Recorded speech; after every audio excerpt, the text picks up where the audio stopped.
Welcome back to the Shane and Shelby Show. I'm Shane, and this is my beautiful wife, Shelby, over here. Hi, guys. We're starting episode 4. What have we been up to this week? Well, I got a haircut, and I'm super excited about my haircut. And today's the first day that I've actually washed it, and I fixed it myself the first time, but I've washed it, and I really like it. Such a big girl. Big girl. And I've gotten so many compliments on Instagram about it, and nobody in my real life, my friends that have even watched my stories, none of them have been like, "Hey, I like your hair." Mm. I'm just a little salty about it. So if you're my friend, maybe you should tell me that you like my hair. Yeah. I think that's pretty normal. We might get into that later, though. Maybe. We also went golfing, and I'm still trying to recover from the golfing. Like a week ago, I don't golf. Shane does, but not regularly. Not regularly. That was the first time this year, and I think I only went once or twice last year. Yeah. So we went golfing. It was a beautiful day last week on Friday. A little windy. I had the cute little outfit on, my little tennis skirt, even though it wasn't tennis. My little Lululemon top. I looked so cute, but I cannot swing a golf club to save my life. No. Maybe we can insert a little video of me just whipping in circles. And I told my chiropractor that he was not thrilled and has been working on my back ever since. For the longest time, I was like a party golfer where I would just indulge myself out there on the course. And I thought that was the reason why I was always sore and would get sick later and stuff. No, it turns out that it's just a hard sport. It's a really hard sport, but also kind of boring. So when you're watching it on TV, you're like, "Ugh, how hard is it to just hit a ball?" It's hard. It's really hard. Really hard. All right. We are going to get into our Love is Blind recap. And then we're going to get into spilling all the influencer tea, which I know is what you're actually here for. But first, Love is Blind. We're getting close. There's 2 episodes left. One actual episode, like the weddings episode, and then the reunion. So how we ended was in the middle, basically, of Ben and Sarah's wedding. And I think she's going to say no.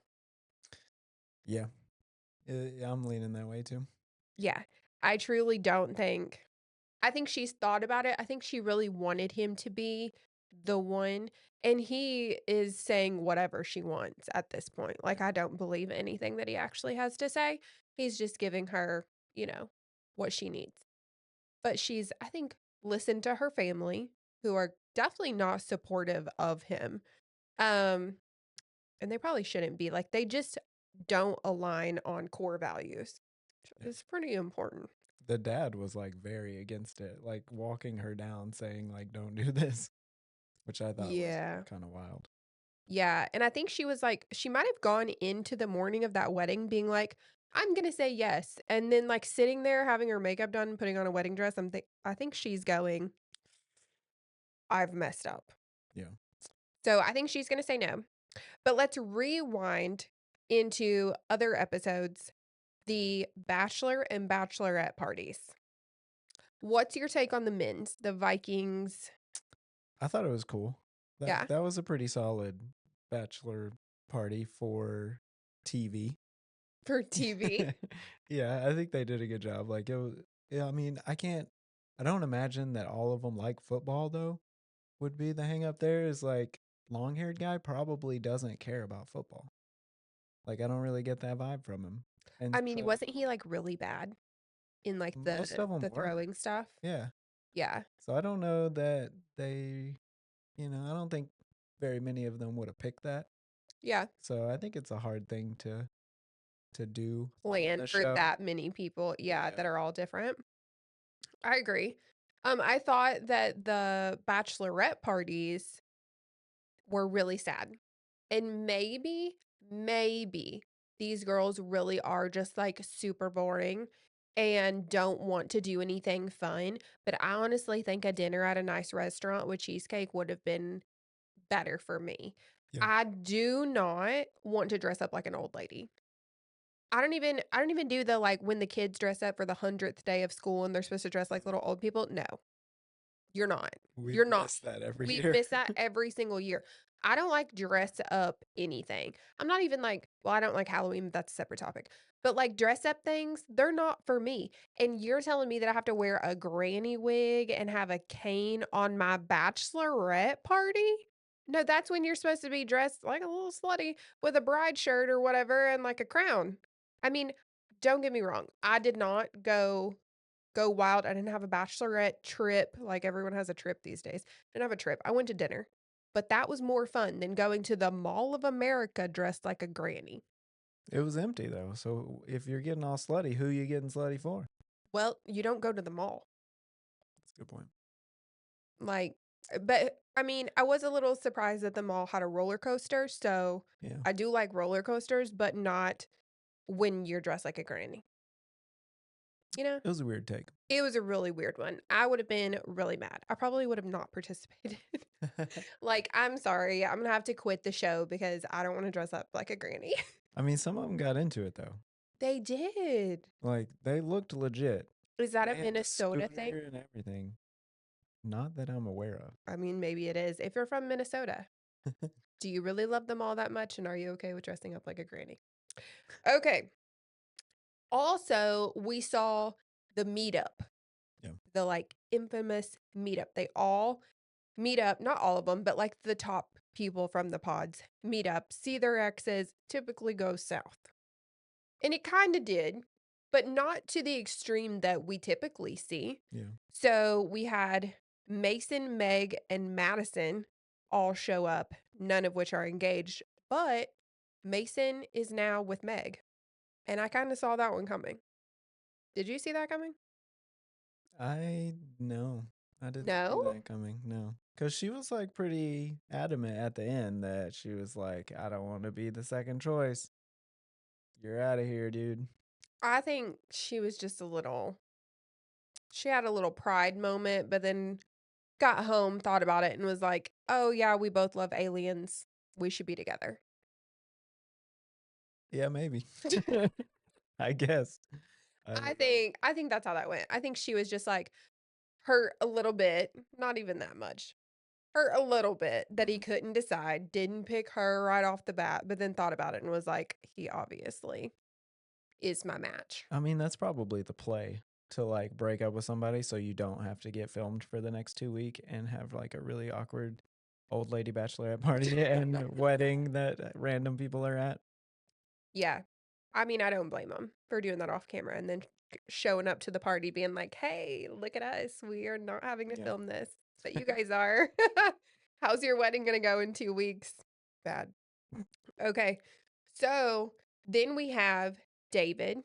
It's David, right? Yeah. David, who broke up with Lauren the night prior to the meetup in a empty movie theater. Like, where did they find this random empty movie theater to film in? I was And then she was like crying in an alleyway. Like that was some like, waiting weird. for her Uber, I can Yeah. only imagine. I don't know, it's, like, really weird. I feel for her, but he broke up with her, and his thing is he's still hung up on this whole, like, ex situationship that she had, which I think is complete BS. I think he doesn't like her and is just looking for a way out, and I think he might also dislike what she looks like more than her personality. Because like, if you remember from the jump, he was like, works in medical aesthetics, is probably around people that have Botox and lip filler and, like, look like a little plastic Barbie, and that's not what she gives. She's, like, a very um, She down gives to earth. teacher. She gives teacher, for sure.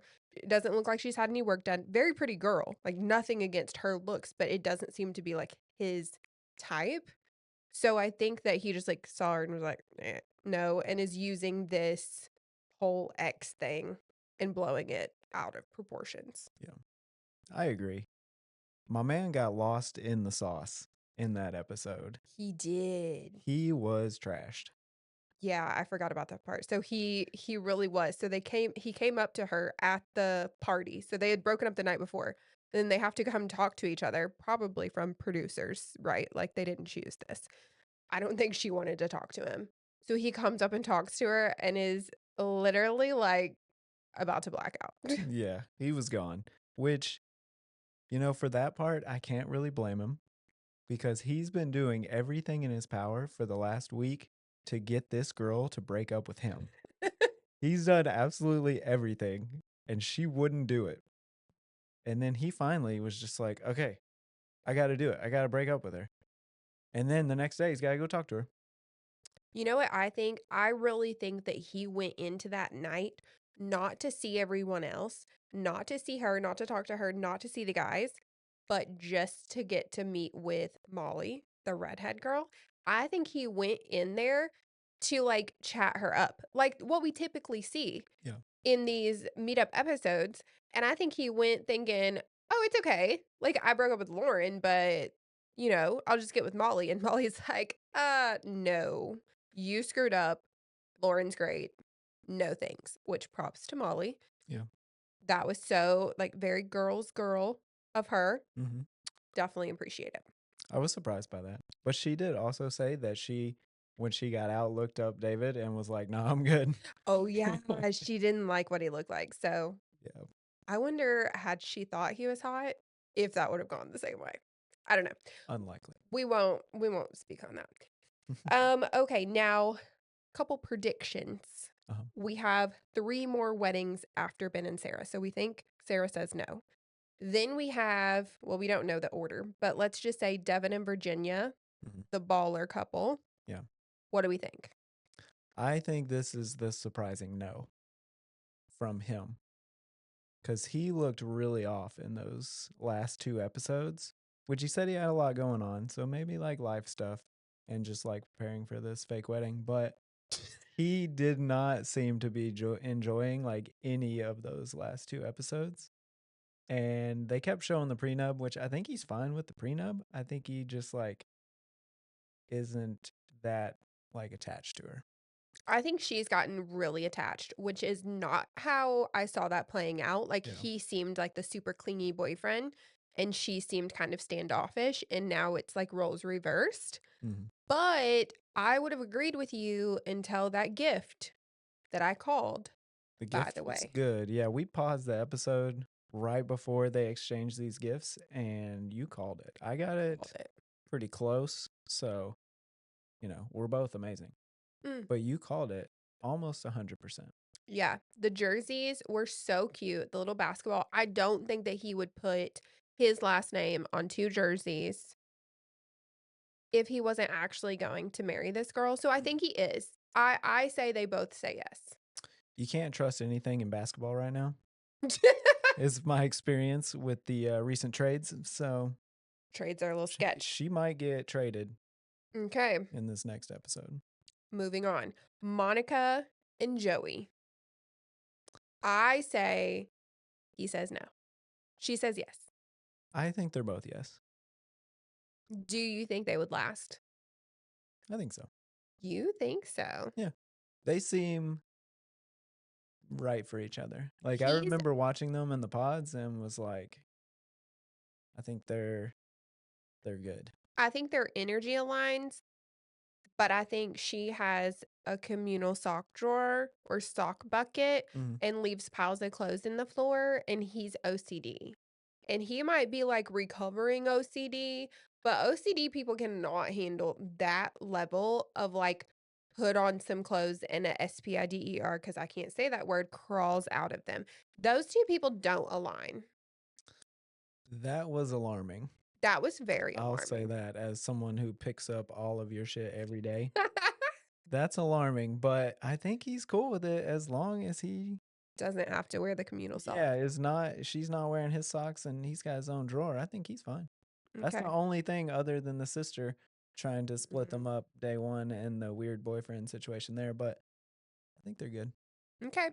All right, last couple, Daniel and Taylor, They're gonna say yes. the Christmas couple. I Yeah. think they say yes too. They're just too cute not to. Unless it comes out that he has been stalking her or was stalking her, Mhm. that would, take a turn. But overall, they're the cutest. Yeah, they're cute. And I was really disappointed by the Christmas card. I'm just that was a cute Christmas card. They looked adorable. They did, but their thing is Christmas. If your thing is Christmas, you gotta go crazy. And that was just like a regular Christmas card. Like I've received that card before.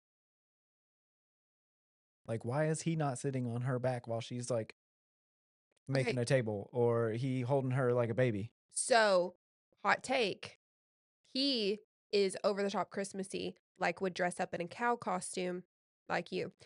She What's that have to do with Christmas? she likes Christmas, but is not weird about Christmas, right? So I think they connect on Christmas, but he's like crazy. But they're about to get married and he's like, "Oh, I can't show her how freaking crazy I actually am because then she's not going to want to marry me." So he like just did the calm Christmas card.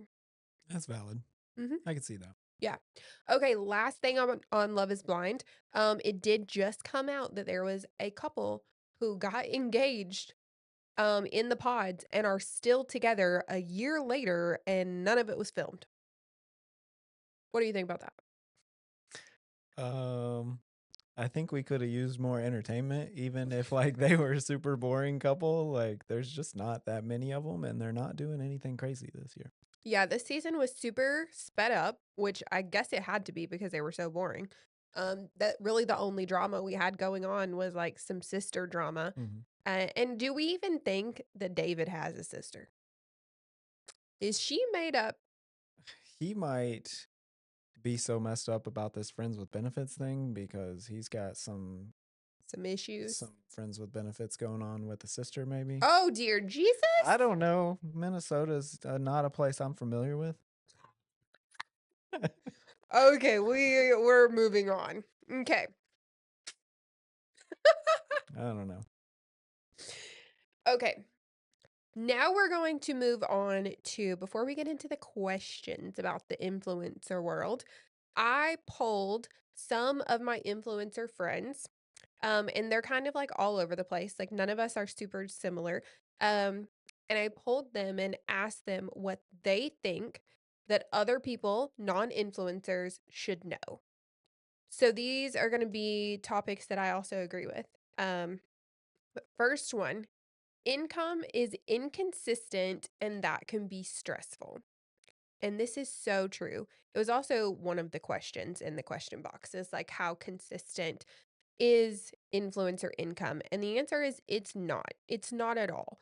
The economy, for one, huge factor. When people are not spending money, influencers aren't going to be making as much money. Um, and you have like seasons where when you own your own business, you kind of have to realize that not all times are you going to be making money. January and February are really low sales months across the board for everyone. And you have to account for that when you're doing your planning. So if you're making a bunch of money in November and December for Christmas and then you blow it all, then you're not going to be able to pay your bills in January and February. And nobody teaches you that.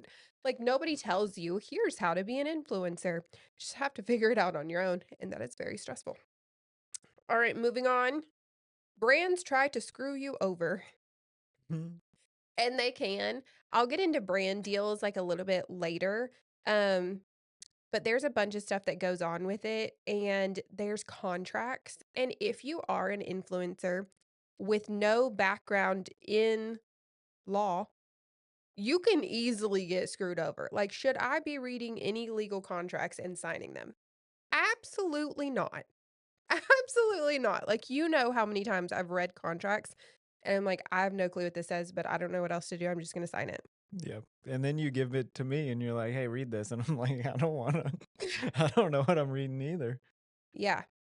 So they definitely can screw you over. You have to be cautious. All right. The way people come for us affects our mental health. And I've already spoken about this. I speak about this a lot, like on my page too.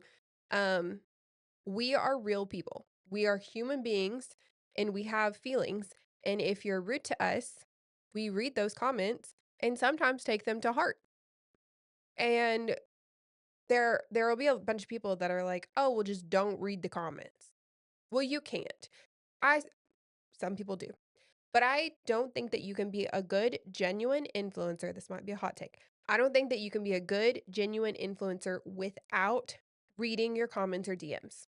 and without responding to comments and DMs because that just comes across really selfish. Like you want people to buy stuff from you, but you don't want to respond to their comments and tell them what size or how something fits or talk to them about their daily life. Like I I don't know, that's one thing that gets me really heated. But the reason people don't read these comments sometimes is because there will be maybe 50% of them hateful. It depends. It depends on the type of post it is. But getting hateful comments can be really, like, mentally taxing, and so there are people who choose to just not respond to any of them. I don't think it's right. Yeah. No, I agree with this 100% because I see so many of your messages are you like telling me about people being surprised every time you respond to them because they're so used to like sending a message or sending a DM and it not getting responded to or liked or anything. Like you're basically just sending it out there and no one ever seeing it anytime you message these influencers because most of them don't respond. And I think it's because of all the hate. Like there's so much for each post and just like people going back and forth that it's I mean, for your mental health, you probably should stop reading all of these. But it's to your point, like really hard to be helpful if you're not engaging with people and like answering their questions because you're not answering a lot of questions with the video itself. Right. And everyone's going to be different and have their own like issues that they would like some insight on. And you can't like if you're ignoring all the hate, then you're also ignoring all those people too. Right. And it's not just you guys, influencers don't respond to me either. Like, Yeah. there are other influencers that I've been, like, on the same level with, like, I felt like we were kind of on par with each other. They don't respond to any of my messages. It would just be, like, me over and over and over, and then I look back and I'm like, "That's kinda weird." And then it makes me not follow that person anymore because it's rude, and I know my messages show up at the top. So, no. Yeah. Even last week, like there was an influencer that I follow and he posted something and I was just gonna be like, hey, here's a way to do this better, like because I watch you and I've helped you a long time and I didn't get anything back from it. And looking back, like there was a few messages like back and forth and there was no fourth. Like it was just my messages. So now I'm like, well, probably gonna unfollow because it's not someone that's like engaging with other people and Right. might not be genuine at all. Yeah, rude. Alright, another one, how much work it really is. Not a side hustle, it's a full-time job. And that is so freaking true as someone who's worked 9 to 5s in many different fields. This is the most work I've ever done for a job. And when I started, it was way more than where I'm at now. I've had to learn to like slow down. But when you slow down, you don't make as much money. That's just, how it works. So I would say that I probably worked 14-hour days. I'd say 14-hour days, 7 days a week for the first 2 years. Yeah. 2 years. Vacations included. Like, if I went on a vacation, it was not a vacation. It was, I'm gonna keep working, but we're gonna post from a different location. Yeah. So I worked nonstop, and it was absolutely terrible for me. Yeah. Yeah. The only times that you did take a break is when you completely crashed out and got like super sick or like just completely fell apart. But yeah, anytime we would like I was trying to like schedule stuff all the time like hey let's go do this like you should take a break let's like just leave it alone for a little bit and it would not help like whatever we did you were like this is an opportunity and you in the beginning kind of have to look at it that way so like I don't blame you but it's taxing.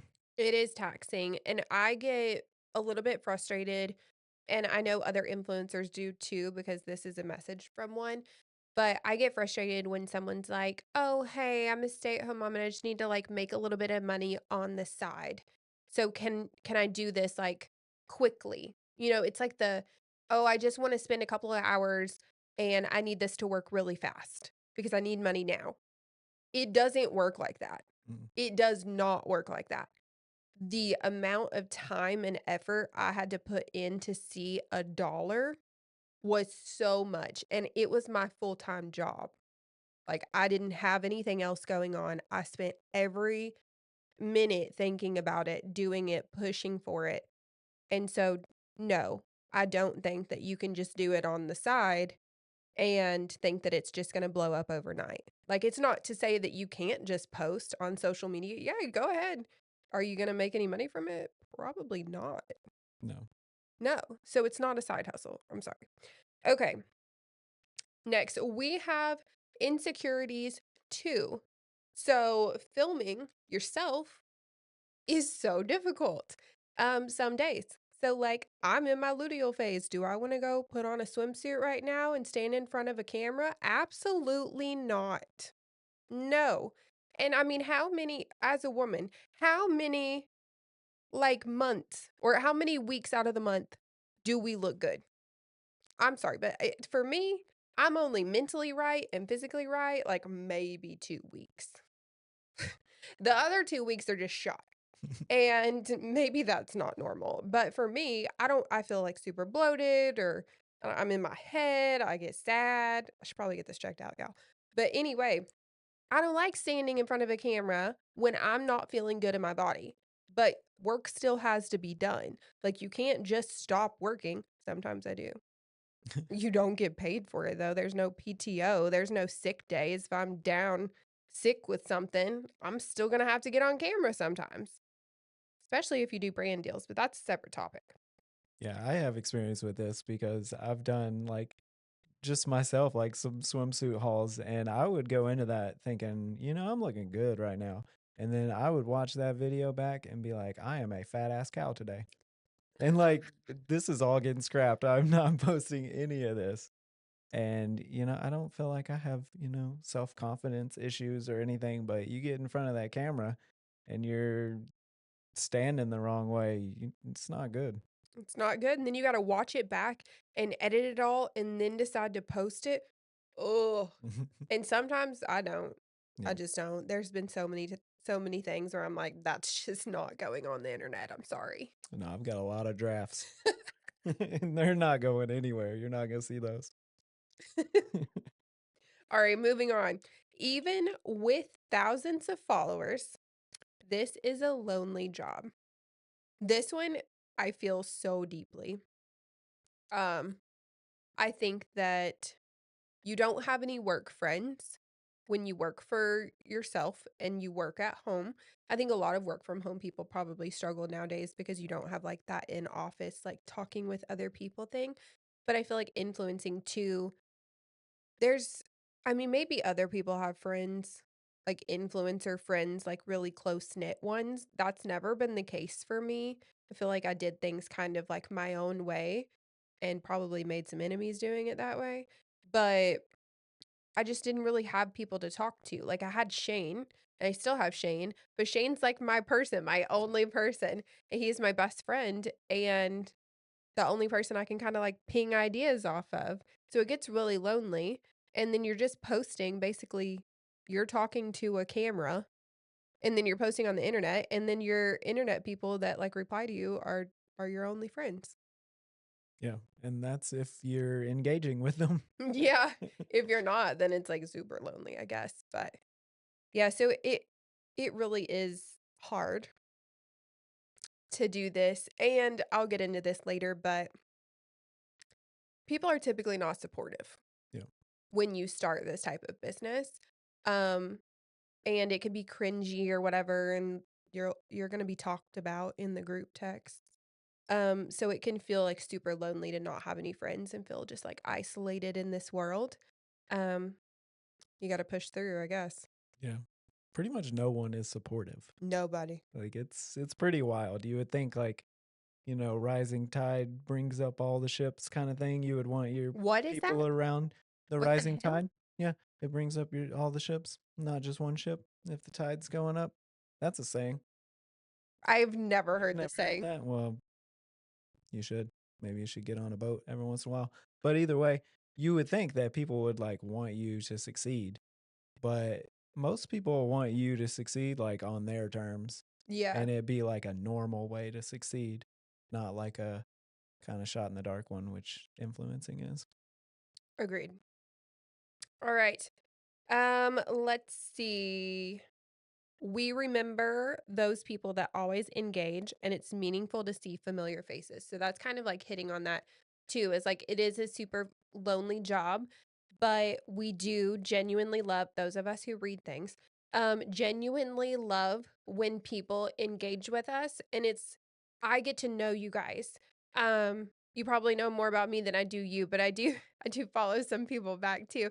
But I love seeing, like, the same face and the same, like, screen names or whatever come across, and the fact that so many people are, like, constantly kind is huge for me, and so I think that's so important. You might not realize what you're doing by engaging with people over and over, but you really are, like, making our jobs better.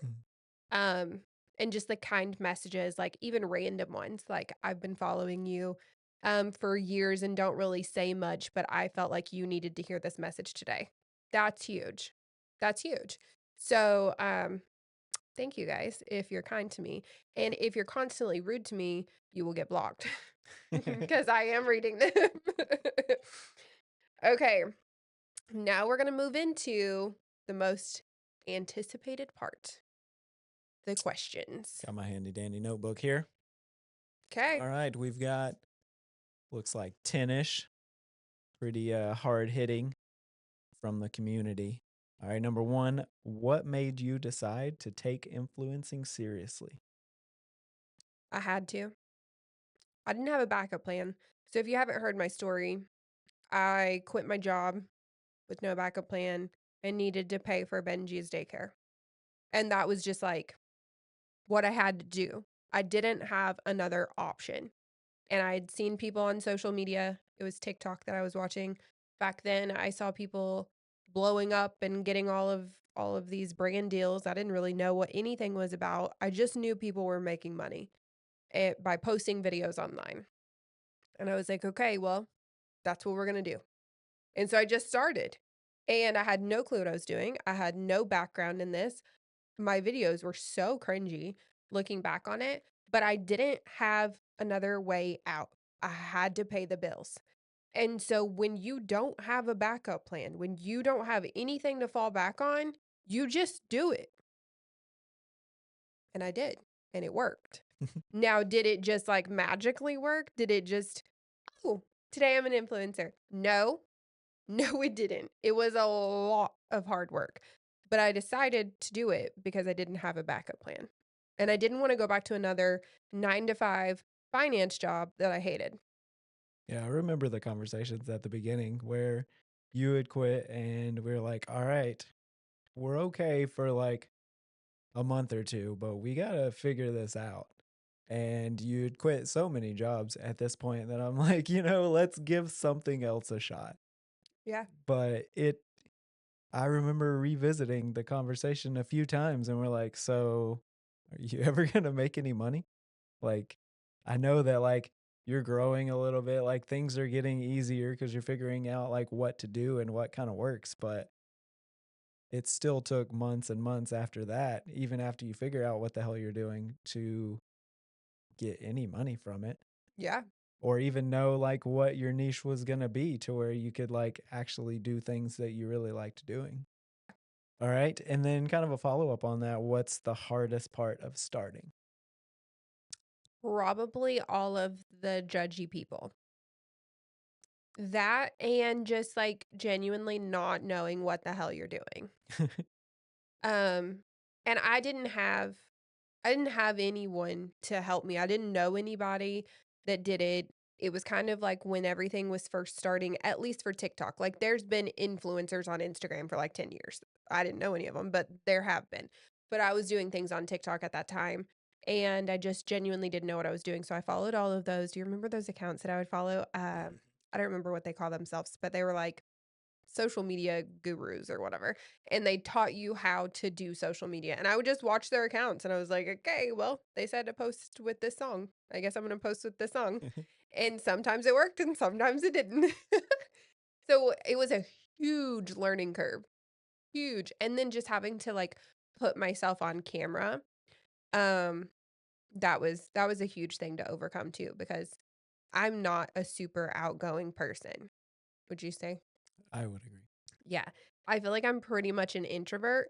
And I think a lot of influencers are introverts, but we know how to come online because honestly, once you get past the fact that you're like talking to a camera and that's kind of weird and that millions of people could see it, and that's kind of scary. Once you get over that, you're standing in the comfort of your own home filming. And if it doesn't go well, you just scrap it and try again. It's way easier to do that than it is for me to go in like a group of 5 people that I don't know. Yeah. But that initial hurdle of being like, "I'm gonna stand here in a swimsuit online when I'm over the weight that I felt like I was supposed to be," like, that was terrifying. Yep. Yep. I agree with all that. All right. How often did you post slash film in the beginning? So much, way more than I do now. I was, like, super, obsessive. I would say obsessive, but super obsessive with working and posting consistently. I don't exactly remember how many times I was posting in a day. It was TikTok, and I do feel like TikTok was a little bit different than Instagram. So Instagram, I would post like once a day, and then in stories, um, once a day on my feed, and then a lot in stories. But then for TikTok, I think it was like 3 times a day. Mm-hmm. And that's what all of them said. It's like, "You have to post 3 times a day." So that's what I did. But in order to get enough content to post 3 times a day, you are filming every single day for hours on end. And then after the spending time filming, then you have to spend all the time editing. So that's why it took me like 14 hours a day to do work and I never shut off. And yeah, so it's actually a lot to get started, and I still if I was telling someone how to get started right now, I might possibly tell you not to do this, but like, not to do influencing at all. But if I was saying, "Go ahead and try it," I would tell you at minimum, you must post once a day on your actual feed, or you're not gonna grow, and you probably should be doing more, but minimum once a day. Yeah, I don't think people realize like how hard it is to come up with Content. enough content to actually grow. No. Like there's like you can throw out some like garbage 3 times a day, but you're not going to grow from it. No, it has to So, be good content. yeah, it's got to be good and some of it has to take off and it's hard. It's really hard. Shane knows. He's I tried. know, yeah. I'll admit, like most of you, I have tried and it's not for me. And I'm okay saying that. And I think most people think like, hey, if I give this a little bit of time, or if like I didn't have the kids around all the time, I could just, put in a couple of hours and figure this out. And that's just not the case. No, it's not. It is not easy. That is what no one seems to understand. And it frustrates me to no end. Oh, I want to do this too. Like, so easy. I'll just jump on my phone and make a quick video. Absolutely not. Absolutely not. Good luck. Wish you the best. But no, it is not an easy thing to do. And so much time and effort goes into this job. All right. How long does it take to create a 1 to 2 minute video? Much longer than you probably assume. So I'll give you like a little we'll get into what happens. So let's say I'm filming for me obviously I do fashion. So let's say I'm filming a review for wedding guest dresses. You guys love wedding guest dresses. So let's say I have to order the packages first. This is I don't know if this is on our list, but like how you get the clothing. So most of the time I order things myself, definitely from the start. So I've gotten into doing like a few brand deals here and there now after what 3 years, but for my first 2 years I didn't do them. And so I have pretty much I would say like 90% of the time order the clothing myself and I review it and I give honest reviews, and I buy it myself so that I can give honest reviews. I think that's very important. So after I get the clothes in, sometimes I have to steam them first. So that's a whole nother thing. Every time. Yeah, you got to steam them first because they've been in a freaking package. And so I'll steam them. And then I have to be in the right headspace and not in my luteal phase. So it might take a few days for me to get where I need to be, like mentally and physically. And then I'll come in my office and I will start filming. You've looked at my camera roll before. Do you know how many freaking clips it takes of me to get one clip right? Like sometimes it'll be the same dress, right? Like 5 different clips. Yeah. So, and those 5 clips will each be like 2 minutes long. So, I don't even know how many minutes that is, but quite a bit. So let's say I have 5 dresses. I'm standing in here trying on clothes, doing multiple takes of this because I can't get my words right, or I'm ADHD and I'm just like pinging all over the place because I've had too much caffeine. So I would say filming one video might take, on the short end, 30 minutes. If it's a, Never that short. yeah, typically probably an hour to film, depending on how many dresses it is. And then once that's done, I'm exhausted. And then you've gotta edit it. And so the editing time, I've gotten pretty decent at editing time. I feel like I can, like, clip that up pretty quickly. I know that out of the 5 takes, that last one's the only one that's worth it, so I'll just import those into CapCut and, like, chop them up. But still could take, it depends on the video, but, like, an hour Mhm. to edit one video. So, like, how much time are we at right now? We gotta also factor in the shopping time to find the dresses, the time that it takes to get them here, to steam them, to try them on, and to edit them. I think that's like something a lot of people overlook too is no one knows how the hell to edit videos unless you've done something similar. So it takes you an hour because you've been doing this for 3+ years now.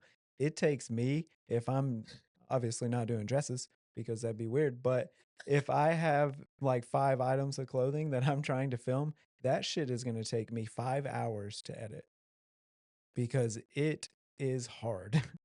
Like, it's not easy to do that and, like, have it, like, quick and concise and, like, to the point. Like, you can edit the shit and it be shit, but it's not gonna like, you're not gonna grow from it. You're not gonna get any sales from it. Yeah. And, like, to actually make stuff that is going to be good takes a long time. It does. Because not only, so like, let's say it's a talking video, you don't have to find a trending audio for a talking video. But if it is a transition video, those take way longer. A talking video, I can pretty much like get in. I've gotten it down to where I don't even have to listen to the video. I'm like cutting things where my mouth closes. Like it's taken me a lot of time to get here. And I am so meticulous about it. But like a trending audio, plus a transition video, you've gotta get that transition just right. Remember when we went to that, what is it, that outdoor mall, and we were doing the, like, you stood behind a bush and I walked out? I had 4 outfit changes. We didn't have a tripod set up. We were in a public, shopping center. We were going to the parking garage, having me change in the car, walking back to the same spot, trying to get in the same angle, and then walking back and forth just to get this transition down. That took hours. That video was like literally 15 seconds, and it took hours of the trying on and the walking, plus then having to edit it to get those clips just perfect, and then the time it took to find the trending audio. God, that took Just for it to forever. probably not get seen by anybody. Oh, yeah, because you can't control what actually gets pushed out. Like, you can try your best, but sometimes it works, sometimes it doesn't, and say you've put in 5, 6 hours into this one piece of content and it flops. Are you gonna do it again? Yeah. I feel like most people are one flop video that took 6 hours away from just shutting it all down. Yeah, like, who has the time for that? Yeah. Alright. All right, next one we're going with how did friends and family react to you starting this? Not well. Most people weren't supportive. I do feel like I had people, like, talking about me behind my back. I had one person literally mock me. I don't know if you remember that. Mock me um for like sharing on TikTok. Mhm. And I think a lot of people were like, you can't do that. Like that's never going to work. Good luck. Like in like a super rude way, and they just didn't want me to succeed. And that's just rude. But that was the case. Like they didn't want to see me succeed. I had not been in a high paying job. Like I had never been someone that made a lot of money or was a, I don't know, just like great at my job. Yeah. And so I think people are like, "Oh yeah, you're gonna post on TikTok, whatever." And then they're rude about it. And then when I started actually doing well, they didn't like that either. Nobody wanted to see me succeed. Um, I think they probably kept talking talking bad about me. I lost friends from it because I realized how unsupportive they were. Like those people aren't your true friends. So you definitely realize who's there for you and who's not. Like my mom was always supportive. She's now an influencer. Shout out mom. Um, but past that, Yeah. was anybody else supportive? Pretty much nobody. Nobody. Your family wasn't. Yeah, like most, so like I'd say the older generation like don't understand Oh it, yeah. and they're like, why would you waste time posting videos? And then people our generation are like, I've tried that. There's no way you're going to be able to do that because I wasn't able to do it. And so, yeah, Yeah. there's no support. All right, next. How do you get started? I think for me, I just started posting.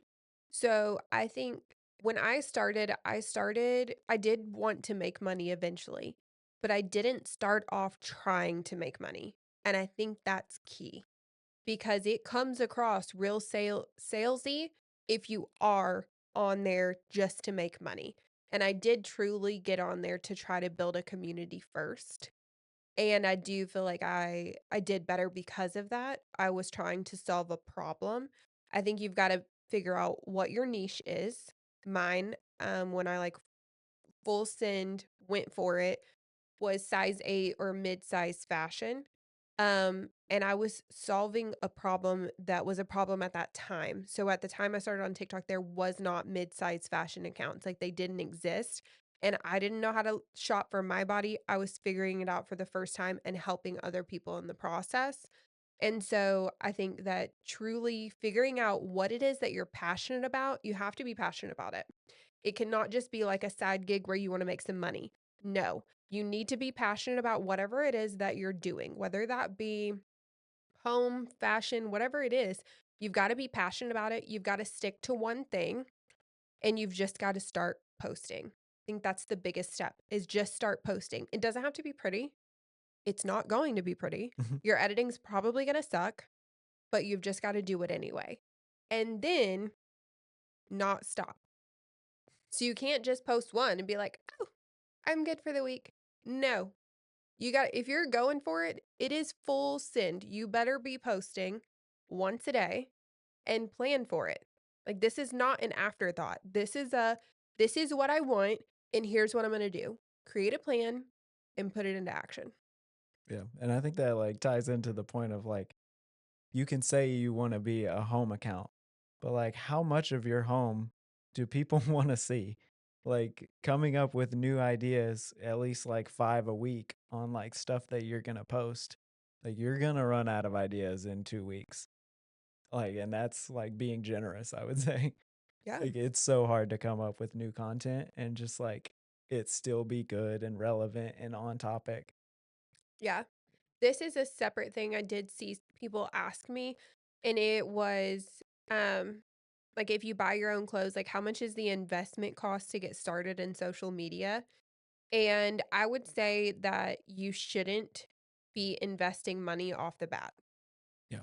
I think that you should be, if you're genuinely trying to build community and not be worried about sales, which is what you should do, I think you need to go in, if you're a fashion account, go in your own closet, put some crap together, show it, and link it without getting paid. Mhm. Like that tells me as a consumer, oh, this person genuinely loves this, and I'm seeing like your style. You don't have to spend any money. You don't have to go buy a whole bunch of stuff on Amazon and review it. You don't have to. Go in your own closet. One of my first videos was a pair of Amazon leggings that I had bought and had just been wearing around the house for a year. And I genuinely loved them and I shared them on TikTok. I didn't even have the ability to link them at that time. I didn't have enough followers to put the little link in my bio. People are like, "Oh, I need the link." Well, I don't know how to give it to you. Here, go buy it on Amazon yourself. And I think people trusted me because I did it that way. So I don't think that you need to invest a whole bunch of money. You have a phone, you have a camera, CapCut's free. Just pick the crap out of your closet. If you're a beauty account, just show putting on your makeup. Like, show stuff that you already have and genuinely love before you go spend any money. Yeah. I think that's like a lot of the reason people think like, "Oh, I can do it," because you have a phone and really that's all you need. But the ones that are out there like I feel like you've had this question a bunch. It's like, "Hey, I want to get started. How do I make money?" Like Yeah. if your first question is how do I make money in this, you're going to fail Yeah. because it just doesn't happen until a long way down the road. Right. So, you got to change your mentality there. All right, do you share things that you don't believe in? No. No. Huge no. But some people do. Most do. And that's where you've got to be cautious who you're following. You have to genuinely trust the influencer that you're following. And there's so much like mistrust or like whatever that actual word is, that might have not been a word. But a lot of people don't trust influencers anymore because everyone loves everything. And I don't. And I'm open and honest about it. And I don't see many other influencers. Honestly, I can't think of any off the top of my head that share products that they dislike. And the reason being, the reason that they don't share their own reasoning is they don't want brands to see that and them not get a brand deal because it will affect it. Like if I am speaking out on a brand and saying that their product line has gone to crap and their sizing is all over the map right now, do you think they're going to want to work with me? No, they're not. Do you think I care? Absolutely not, because I would rather my audience trust me. Are they going to ask you to take that down so that you could work with them in the future? They did. So, there are consequences to speaking out. So I've always been, I don't care. I'm going to buy it myself. I'm going to share my thoughts and opinions and I don't care what the brand has to say. Most people don't do it that way. But I truly believe that the trust that I get from my followers is way more important than the paycheck. But there are people that do these brand deals on things that they don't love because they need the money. And I want to say I can't fault them for it. Like, if you're completely broke, you got to do what you got to do. But I don't believe in that. Like, that's where it's hard. I don't believe that that's how you should make money. Some people, I guess, do. I think that's why most people are open with like the cancel culture of like influencing and like nobody really caring when they like fall flat on their face is because there's so many that are just in it for the money, like not actually like being genuine people and helping anyone. Yeah, no, that's one thing that just like completely frustrates me is like, you guys do not love bloom greens. You don't. You don't. No? No, they don't love bloom greens. No, it tastes awful. I don't care what flavor it is. You cannot pay me enough money. And I think they did offer me a deal. They've offered me a deal, AG1. I should probably not. My manager is going to be really mad at this. Um, but there are brands that offer me deals, and I'm like, absolutely not. Absolutely. You could not pay me enough money, like no amount of money, to tell people that that shit's good. Absolutely not. And I'm sorry, but there's a bunch of people out there promoting these terrible products, and I don't trust them, and you shouldn't either. All right. Before before we get dropped by management, how do you decide what to share and what to keep private? Okay, so I watched a video the other day. and it was an influencer quite literally giving birth to a baby. Oh, And I did not know that that's what was happening, like how would you? right, like, I I saw that this, like, video popped up, and I was like, "Oh, I haven't seen this person in a while, like, I'll just go watch it." No. Oh my god.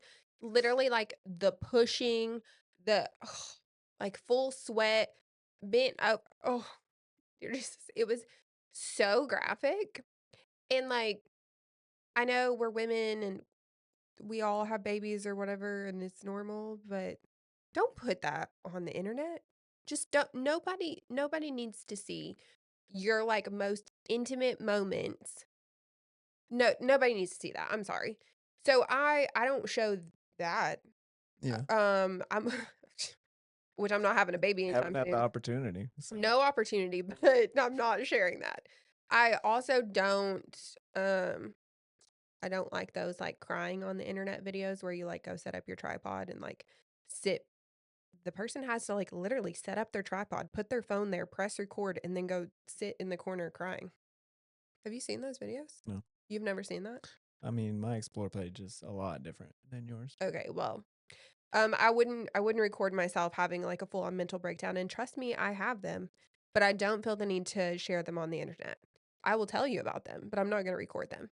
And then I also don't really share a bunch of the kids, like, their personal lives because I don't think that they can consent well, they can't. They can't consent to being, like, shared online, like, having their whole lives Mhm. exposed on the internet, like, this never goes away, people can screenshot, people can save, like, all this kinda stuff, and, I just don't think that that's appropriate, so I'll keep that.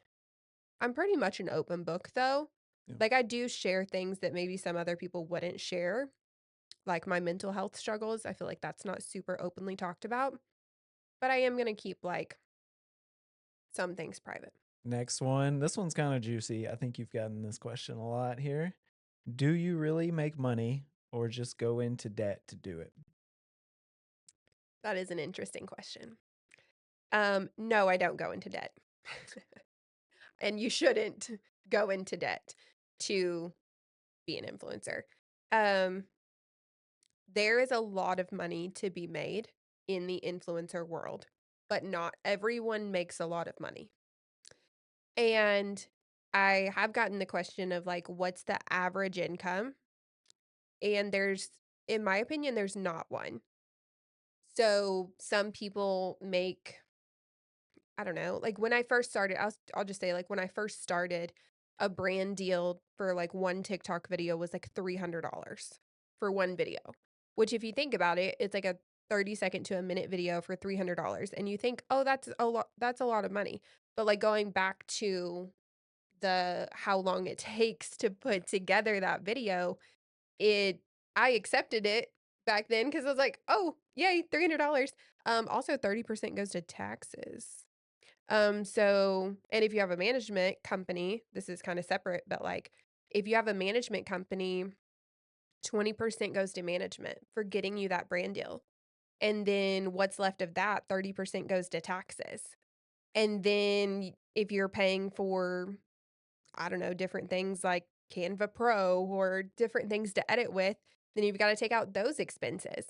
And then what are you left with? I'm not good at math, but it's not much.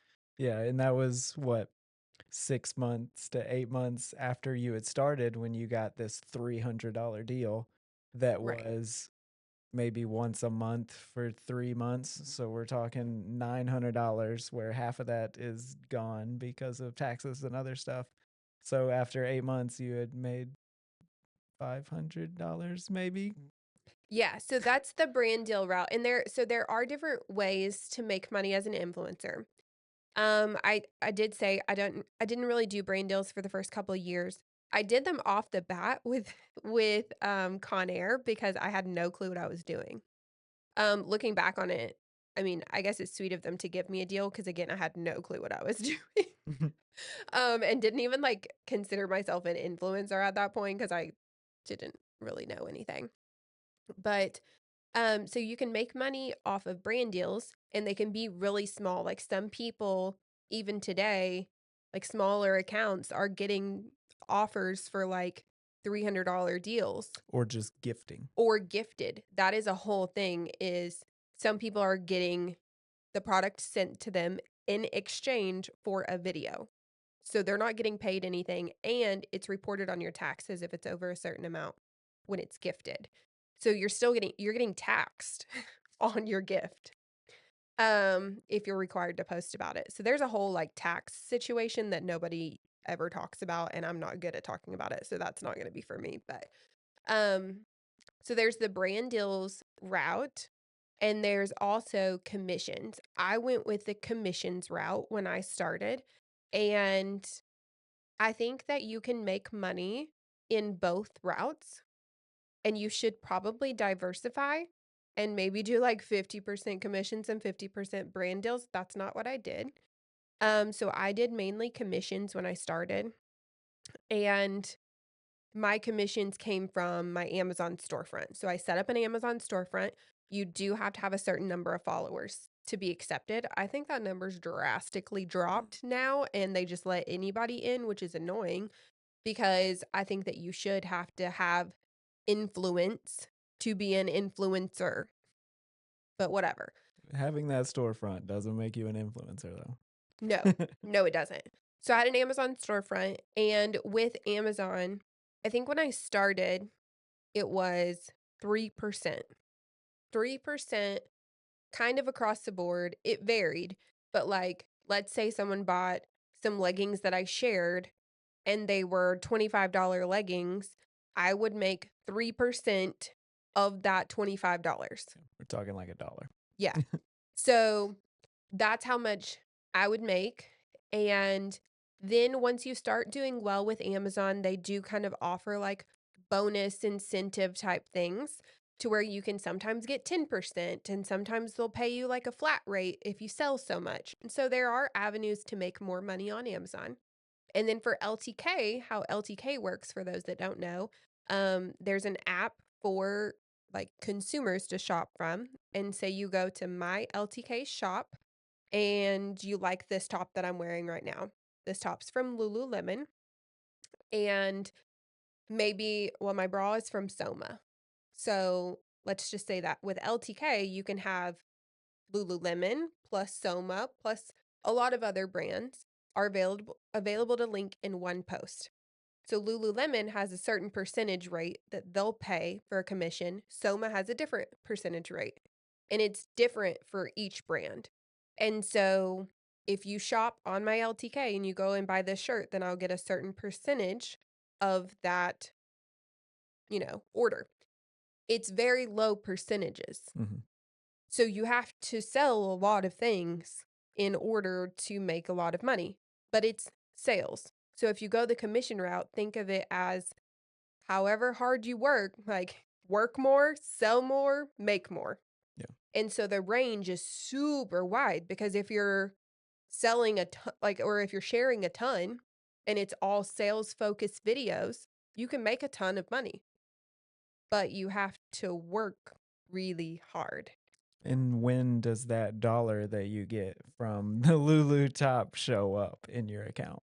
So for LTK, it takes on average 5 months, 5 months to be paid. So if you buy this shirt, I will see my $2 in 5 months. Now for Amazon, it is different. It is a 60-day, but returns are accounted for as well on both platforms. So if someone returns an item, you're not going to get that commission for that. It'll be taken out. So that's the commission route.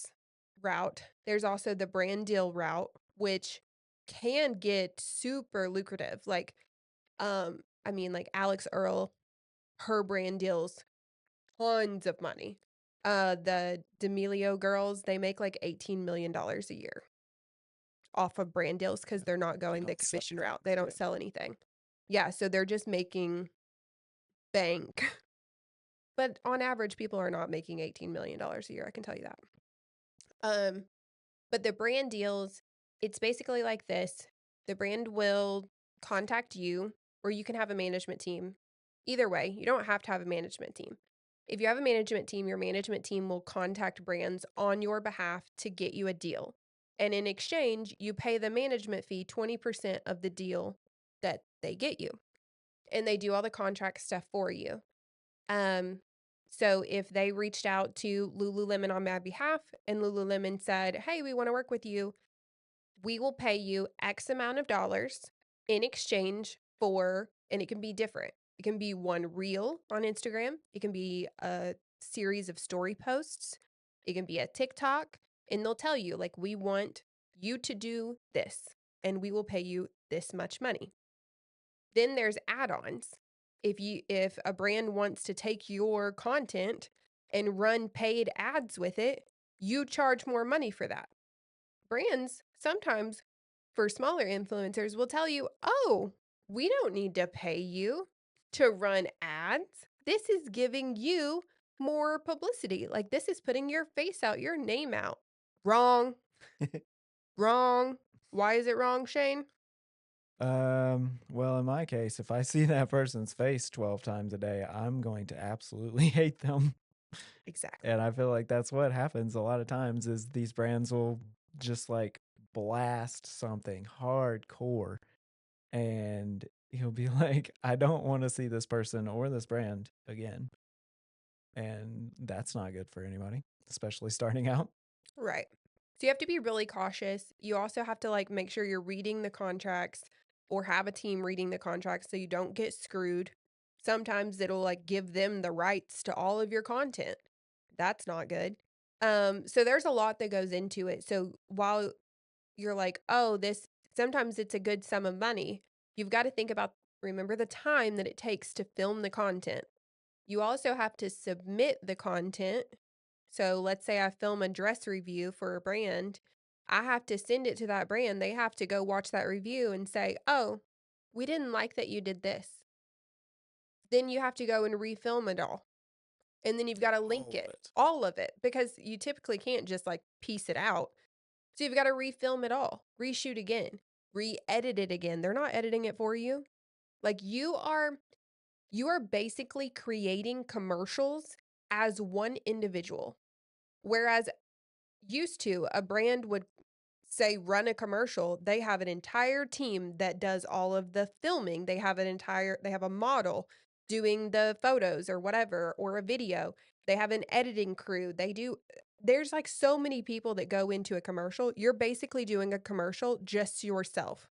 So honestly, you should be making a good amount of money for the amount of work that it goes into, and the brands have a big budget, but sometimes they don't pay it like they do. They act like they don't have a budget. I'm like, "I'm saving you money." Yep. So, there's just a huge range, and I know people want exact amounts, and I don't think that there are exact amounts. I don't make the same thing each year. It varies. Yeah, it's all over the place. It's all over the place. So, the year that I started was low because, well, they didn't pay me for 8 months. And then the next year was better because I worked my butt off. And right now, I'm not working as much, so I'm not getting paid as much. So it's truly just, like, up in the air. Yeah. And like I feel like there's a bunch out there that you would look at and think are like making a bunch of money. Like you look at their follower count and like how much they post and stuff. But there's a good chance that they're not making enough to like not have another job or it be their only source of income if they don't have like a bunch of links in their posts where they're actually getting commissions or you don't see the brand content. Chances are they're not making much money. Yeah, so like a lifestyle creator, there are some big lifestyle creators on TikTok that are making bank. Yes, they can buy these mega mansions. They are buying mega mansions, and they're doing that because they have so many brand deals that are highly paid brand deals. I cannot speak on what some of these people make because I don't know their finances, but some people can make like $50,000 for one video sharing a product. $50,000 for one video. Don't worry, guys, I'm not. That's not me. But these lifestyle creators, they can just share their day in the life vlogs and everything that they want to share and throw in some bloom greens and make bank. That's a different type of content than I do. Maybe I should get on board. No, I can't do it. Yeah. I can't do it. It's not what I Transition like to to do. it. I just can't. I can't. But I would much rather share products that I like and that I hate with you guys and kind of do it my own way. Um, but to each their own. There are people that do it a certain way and make a ton of money. So yes, they're not going in debt. They can afford these mega mansions. There's a lot of money to be made in influencing, but there's a lot of people who don't make it. All right. And then something lighter to end it up or finish it off. What is your favorite thing about influencing? The people. I like talking to the people. It goes back to like the DMs and reading them. And I think a lot of people don't, and it's annoying, but it is my favorite part of the job. And I was asked today, like in real life, like what a day or what a week in my life looks like, or like a day in the life. And I spend hours responding to DMs every single day because I genuinely love it and I feel like it's building a community and I want to help people. I feel like that's why I'm drawn to this job and that's why I got drawn to it from the like the get-go is it wasn't to me just like sharing the new spring arrivals. It was like actually helping other people. And sometimes if I don't feel like I'm helping other people, then I want to quit. And there have been many times where I'm like, now there's so many mid-sized fashion influencers. Do you guys even need me? Because if you don't, why am I doing it? Yeah. And I truly have to feel like I'm making a difference to want to do it. And reading DMs helps me get there. And I feel like just chatting back and forth with people, I do feel like I'm making a difference. Yeah. I've just from personal experience, like from you telling me about some of the DMs where it's like, a lady going to a wedding and like has no idea what to wear and she's like coming to you because like you're an expert in that field, I would say, and like what to wear for a wedding. And then afterwards she's like, that was perfect, like I fit in, I felt confident. Like you turned that from being like something super stressful into like a good experience for her.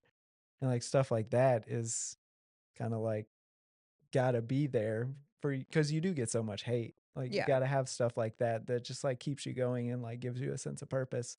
And I feel like that gets lost in like, oh, I want a side hustle influence to make some extra money. Like if that's how you're going into it, you're not helping anyone and you're gonna like eventually you're gonna get dragged down by your friends not being supportive and people online not being supportive and you just spent 5 hours and it didn't do anything. Yeah. No, I agree. I truly do like love all the messages that I get where I see that I'm helping other people and the many times that I've tried to quit influencing, it'll be the same day. I will get a message and it's like a little, okay, all right, recenter. You can do this. But I have tried to quit this job so many times. I don't even think I don't think you guys know that. I think a lot of people don't know that. Um, I don't do well with consistency. I don't do well with criticism and hate. I'm highly ADHD and I've tried to quit so many times because it is hard. It is stressful. It is consuming in the worst ways sometimes. But then I'll get a message from someone saying, I got that swimsuit and it's the first time I've ever felt confident in a swimsuit after having my kids. And I'm like, ah, I guess I can't quit today. Yeah. Um, and I don't know if I ever will be able to quit. Sometimes I think I'm going to, and then I realize that I would miss the interactions with people, the getting to help people, even if it's something that seems so meaningless to some people. Some people don't care about clothes, you know? And oh yeah, you help someone buy a dress. Like that might not mean something to someone, but it means something to me and it means something to the person I helped. And so it's my favorite part. Love that. All right, that concludes the influencer questions. And now, hot takes. Hot takes. We got some good ones today. I'm going to get us started. Let me know how you feel about this. Naps are a must if you're over 30. No. Why? No. Because you nap all the time. Productivity. See, this is why I'm toxic. Now I need a nap. I don't nap. My anxiety doesn't let me nap unless I haven't slept for like 2 days, and then I'll just, Mm. like, pass out. Explain your naps though. Your naps are like a different breed, and I am okay with you not taking naps. I feel like mine are like normal naps, quick little 30 minutes on the couch. No, if I need to nap, I need to go into our room and close all the curtains and fully get into bed and turn my sound machine on and then sleep for 2 hours and wake up completely out of it and be mad that I took a nap. Maybe you should learn how to nap. I did nap the Start other there. day. Remember? You I did? fell asleep on Audrey's bed and it was like a 30-minute nap with the full lights on and everything, and I felt much better. So, but my brain doesn't shut off. Like it takes me 30 minutes to fall asleep. So, Yeah. once I'm asleep, let's go. Okay. Crease protectors for sneakers are dumb. That's how you feel? Yeah. Man. So are you talking about the ones that you put in and wear? Yeah. Oh, yeah, those are dumb. Yeah. I would agree with that. No, people used to wear like 3 pairs of socks. I support that more than crease protectors because those things are hard. Those are very uncomfortable. But if you wear like a bunch of socks, it won't let you crease and it's also like cushy. So I would support that. But also, I wear my shit into the ground. So, I'm not doing either. I do put the little shoe trees in when I'm done though. Yeah, I think the shoe trees are fine, but I don't want uncomfortable shoes. Yeah, same. Yeah. Okay. All right. Podcast host is the sexiest profession. Is it? That's how I feel. That's not I'm how I feeling feel. good right now. Are you? Yeah. Okay. You don't feel that way? I feel like it would be like pro sports person. Mm. But thanks for thinking I'm hot. Semi professional. That's what I am. Oh, yeah. Yeah. Yeah. All right. This one's a hot take, might be a little controversial. Spicy. No. Mm. Girls shouldn't be required to wear a one-piece swimsuit if boys can have their shirts off. So talking about Yeah. like I grew up in the church, going to church camp, Mm. the girls had to wear a one-piece swimsuit, typically had to put like a t-shirt over the top of it too, and the boys wore swim trunks with no shirt. Mm. And tell me how that's fair. Because we have wandering eyes. Yeah, that's not fair at all. No. Seems a little ridiculous. It is. It's 100% ridiculous. So is school dress codes. That's a whole nother one too. Just like makes me mad because School. homeschool. You homeschool your kids. Send us a message. What do you think? We might be on that path. Yeah. Just so my kids can wear whatever they want. Mm. No, we're just kidding. All right. All right. That ends it for episode 4. See y'all next week. Cut.